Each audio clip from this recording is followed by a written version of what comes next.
Hi all, welcome to கதை போமா. இன்னைக்கு நான் பேச போற case DB Cooper hijacking case. இந்த கேஸை இன்றளவும் சால்வ் பண்ண முடியாத ஒரு ஏவியேஷன் மிஸ்ட்ரினே சொல்லலாம். லெட்ஸ் டைவ் இன் மக்களே, நம்ம கதைக்குள்ள போலாம். நவம்பர் 24, 1971 போர்ட்லாண்ட் இன்டர்நேஷனல் ஏர்போர்ட்டுக்குள்ள வந்த ஒரு ஆள் ஏர்போர்ட் டிக்கெட் கவுண்டர்ல தன்னோட நேம டான் கூப்பர்னு சொல்லி போர்ட்லாண்ட்ல இருந்து வாஷிங்டனுக்கு போற நார்த் வெஸ்ட் ஓரியன்ட் ஏர்லைன்ஸோட ஃபிளைட் 305ல ஒரு வழி டிக்கெட்டை வாங்கி ஃபிளைட்டுக்குள்ள போய் தன்னோட சீட்ல உட்காந்து விஸ்கையும் சோடாவும் ஆர்டர் பண்ணி அதை கொண்டு வந்த ஃபிளைட் அட்டெண்டன்ட் ஆன ஃப்ளோரன்ஸ் கேஃப்னர்ங்கிற பொண்ணு கிட்ட ஒரு லெட்டரை கொடுத்து படிக்க சொல்ல அதுல பாம் இருக்கு, என் பக்கத்துல உட்கார்ந்து போட்டிருக்கு. அவங்களும் கூப்பர் பக்கத்துல உட்கார்ந்து பாம் இருக்கிறத கன்ஃபார்ம் பண்ணிக்கிறாங்க. கூப்பர் அவங்க கிட்ட தன்னோட டிமாண்ட்ஸை சொல்றாரு. நம்ம ஏர்போர்ட்ல லேண்ட் ஆன உடனே எனக்கு $2 லட்சம் பணம் வேணும், அதுவும் $100 நோட்டுகளா வேணும். For parachutes and fuel truck refuel பண்ண ரெடியா இருக்கணும்னு தன்னோட டிமாண்ட்ஸை சொல்ல இவங்க அதை நோட் பண்ணிக்கிட்டு வந்து கேப்டன் ஸ்காட்ட சொல்றாங்க.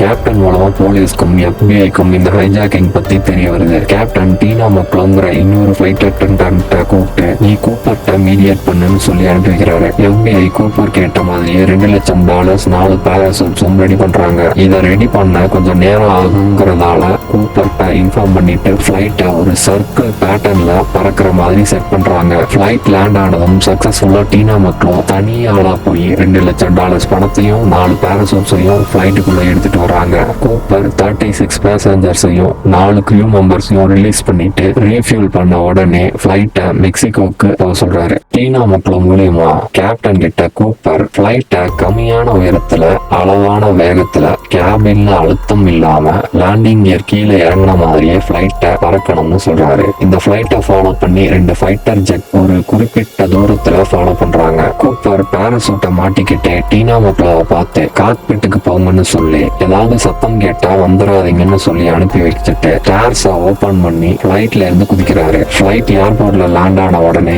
FBI குயிக்கா வந்து செக் பண்றாங்க. காக்பிட்ல இருந்த எல்லாரும் சேஃபா இருக்காங்க. ஆனா கூப்பர் அவருக்கு கொடுக்கப்பட்ட $2 லட்சம் and 2 பேராசூட்ஸும் காணும். FBI கூப்பர் விட்டுட்டு போன எவிடன்ஸை செக் பண்றாங்க. இன்னொரு டீம் டீனா மக்களை கூப்பிட்டு கூப்பரோட ஐடென்டிட்டி டீடைல்ஸை கேட்டு ஸ்கெட்ச் பண்றாங்க. அந்த ஸ்கெட்சை எல்லா நியூஸ் பேப்பருக்கும் போலீஸ் ஸ்டேஷனுக்கும் FBI ஆபீஸ்க்கெல்லாம் அனுப்பி ஏதாவது கூப்பரை பத்தி டீடைல்ஸ் கிடைக்குதான்னு பாக்குறாங்க. அதே சமயம் ஃபிளைட்ல கூப்பர் ஸ்ட்ராங்கான எவிடன்ஸ் எதையும் விட்டுட்டு போகல. கூப்பர் ஃபிளைட்ல இருந்து குதிச்சத அந்த ஃபிளைட்டோட காக்பீட்ல இருந்த 4 பேருமே பார்க்கல.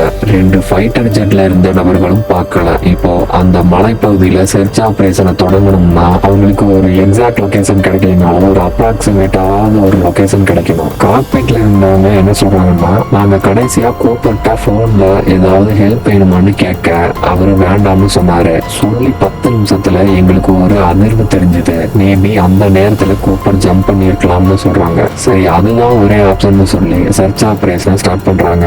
ஆனாலும் கூட எதுவும் அவங்களுக்கு ஈஸியா இருக்க போறது இல்ல. ஏன்னா காக்பிட் கிரூ சொன்ன இடமும் ஒரு பெரிய நிலப்பரப்பு, அடர்ந்த மலைப்பகுதி. இருந்தாலும் சர்ச்சை ஸ்டார்ட் பண்றாங்க. சில நாட்கள் போக அடர்ந்த காடும் கொடுமையான பனிப்பொழிவும் சமதளம் இல்லாத நிலப்பரப்பும் இவங்க தேடுதல ரொம்பவே சிரமப்படுத்துது. இருந்தாலும் அவங்க தேடுறாங்க. ஆனா அவங்களுக்கு ஒரு சின்ன எவிடன்ஸும் கிடைக்கல. சில மாதங்கள் போக சர்ச்சை ஸ்டாப் பண்ண வேண்டிய சூழ்நிலைக்கு தள்ளப்படுறாங்க. அந்த $2 லட்சம் இருந்த ஒரு நோட்டு கூட கிடைக்கலையாமா? இல்ல, கிடைச்சது. கிட்டத்தட்ட 10 வருஷம் தாண்டி இவங்க சர்ச் பண்ண லொகேஷனுக்கு சரியா 23 கிலோமீட்டர் தள்ளி ஒரு பீச்ல ஒரு சின்ன பையன் சில டேமேஜ் ஆன நோட்டை எடுக்கிறான். அதுல இருக்க சீரியல் நம்பர் கரெக்டா மேட்ச் ஆகுது.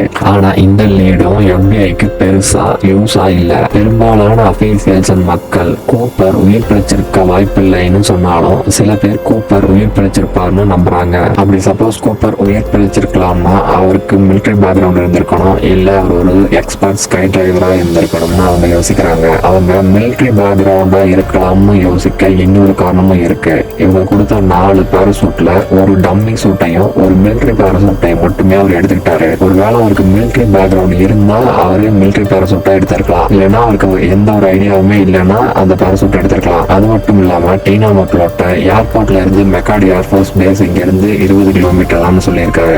மிலிட்டரியில இருக்கவங்களுக்கு அதை எக்ஸாக்டா 20 கிலோமீட்டர்னு தெரியும். ஸோ அதை வச்சும் அவங்க இவர் மிலிட்டரி பேக்ரவுண்ட்ல இருந்து வந்திருக்கலாம் அப்படின்னு நினைக்கிறாங்க. யாரெல்லாம் இந்த ஹைஜாக்கிங் பண்ணியிருக்கலாம்னு ஒரு பெரிய லிஸ்ட்டை போட்டு அதில் ஃபில்டர் பண்ணி எடுத்த 3 சஸ்பெக்ட்ஸா இப்போ பார்ப்போம். Kenneth P Christensen. Military background உள்ள ஒரு ஆள். நார்த் வெஸ்ட் ஏர்லைன்ஸ்ல ஹைஜாக்கிங்க்கு முன்னாடியும் ஹைஜாக்கிங்க்கு அப்புறமும் வேலை பார்த்த ஒரு ஆள். தான் சாகிறதுக்கு முன்னாடி தன்னோட தம்பிகிட்ட நீ சில விஷயத்த தெரிஞ்சுக்கணும், ஆனா என்னால இப்ப அதை சொல்ல முடியாதுன்னு சொல்லியிருக்காரு. அது மட்டும் இல்லாம இவர் இறந்ததுக்கு அப்புறம் அவரோட பேங்க் அக்கௌண்ட்ல $2 லட்சம் இருந்தது அவங்க ஃபேமிலிக்கு தெரிய வந்திருக்கு. ஃபிளைட் அட்டெண்டன்ட் இவரோட போட்டோ டிபி கூப்பரோட நல்லா மேட்ச் ஆகுற மாதிரி இருக்கு, இவரை பார்த்தா கிட்டத்தட்ட டிபி கூப்பர் மாதிரியே இருக்கு அப்படின்னு சொல்லியிருக்காங்க.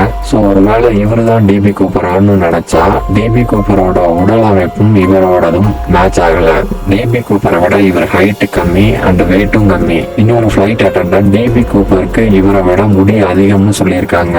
அப்புறம் அந்த $2 லட்சம் கூட அவரோட சொத்துக்களை வித்து பேங்க்ல போட்டது. ஸோ இவரு டிபி கூப்பர் இல்லைன்னு FBI முடிவு பண்ணிட்டாங்க. அடுத்த suspect Richard McCoy junior. Cooper hijacking நடந்து 1 வருஷம் கழிச்சு இவரும் ஒரு ஃபிளைட்டை ஹைஜாக் பண்ணி எனக்கு $5 லட்சம் 4 பேராசூட்டும் வேணும்னு சொல்லி வெற்றிகரமாக எஸ்கேப் ஆகி 2 நாள் கழிச்சு தான் போலீஸ்ட மாட்டிருக்காரு. ஸோ இவர் ஒரு வேளை அந்த ஹைஜாக்கிங்க பண்ணியிருக்கலாம்னு நினைக்கிறாங்க. ஆனா 3 ஃபிளைட் அட்டெண்டன்ட்மே இவர் டிபி கூப்பர் இல்லைன்னு சொல்றாங்க. ஸோ இவர் ரியல் இல்ல காப்பி கேர்னு சொல்லி இவரை இந்த சஸ்பெக்ட் லிஸ்ட்ல இருந்து ரிமூவ் பண்றாங்க. அடுத்ததா வில்லியம் ஜே ஸ்மித். கூப்பரோட ஸ்கெட்சுக்கு கிட்டத்தட்ட மேட்ச் ஆன நபர். இவருக்கும் மிலிட்டரி பேக்ரவுண்ட் இருக்கு. அந்த டைம்ல இவருக்கு நிறைய பண தேவையும் இருந்திருக்கு. ஸோ இவரு தான் டிபி கூப்பரான்னு பார்த்தா இவரோட லொகேஷனுக்கும் வாழ்ற இடத்துக்கும் கிட்டத்தட்ட ஆப்போசிட்டான ரொம்ப தூரத்துல இந்த ஹைஜாக்கிங் நடந்திருக்கு. ஸோ இவரு தான் டிபி கூப்பர்னு FBI-ஆல நம்பவோ ப்ரூவ் பண்ணவோ முடியல. ஸோ இப்படி போற இடத்துல எல்லாம் எண்டு கார்டு போட்டா என்ன பண்றதுங்கிற மாதிரி எல்லா பக்கமுமே டெட் எண்ட். FBI ஜூலை 8, 2016 இந்த கேஸை நாங்க க்ளோஸ் பண்றோம், வேற ஏதாவது சாலிடான எவிடன்ஸ் இருந்தா மட்டும் ரீஓபன் பண்றோம்னு சொல்லிடுறாங்க. FBI கேஸை க்ளோஸ் பண்ணாலும் இன்னும் சில பிரைவேட் இன்வெஸ்டிகேட்டர்ஸ் யார் அந்த டிபி கூப்பர்னு தேடிக்கிட்டே இருக்காங்க. அவங்க தேடுதலுக்கு வெற்றி கிடைக்கணும்னு நம்ம சொல்லிக்கலாம். தேங்க்ஸ் ஃபார் வாட்சிங் மக்களே. இந்த வீடியோ உங்களுக்கு பிடிச்சிருந்தா please like, share and subscribe to கதை போமா.